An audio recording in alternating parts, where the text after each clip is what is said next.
ఎందుకంటారు ఈ అంబటి రాంబాబు అనే వ్యక్తి పెమ్మసాని గారిని టార్గెట్ చేయడానికి గల కారణం ఏమనుకోవచ్చు అంటారు? ఇప్పుడు ఏముందండి, ఇప్పుడు రోడ్డున వెళ్తుంటే కుక్కలు మరుగుతూ ఉంటాయి.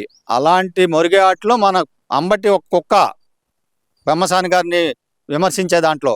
పెమ్మసాని గారు ఇప్పుడు ఈ వచ్చిన తర్వాత ఈ 1.5 ఇయర్లో ఎన్ని ప్రాజెక్టులు గుంటూరుకు వచ్చినాయి, ఎన్ని ప్రాజెక్టులు మంచి పనులు అయినాయి, ఎంతమంది మంచి జరిగింది, దాన్ని తీసుకోండి. అంతేగాని ఇప్పుడు నువ్వేం చేస్తావు పెమ్మసాన్ని? ఇప్పుడు నువ్వు ఓన్లీ అక్కడికి వెళ్ళి ఫ్లెక్సీ దగ్గరికి వెళ్తేనే నీ పరిస్థితి ఏందనేది నీకు అర్థమైంది. ఆ రోజు ఇంకా దేవుడు నీ యందు ఉండి మీరు ఇంకా బతికి బయట కట్టాలని బట్ట కట్టాలనే ఆలోచనతో ఉండారు. దేవుడు కూడా క్షమించాడు.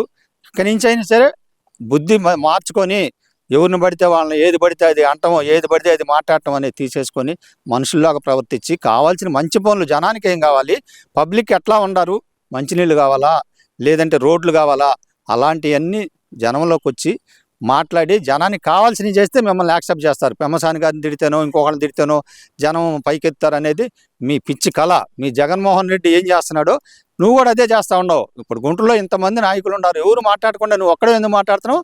నువ్వు ఒకసారి గ్రహించుకో.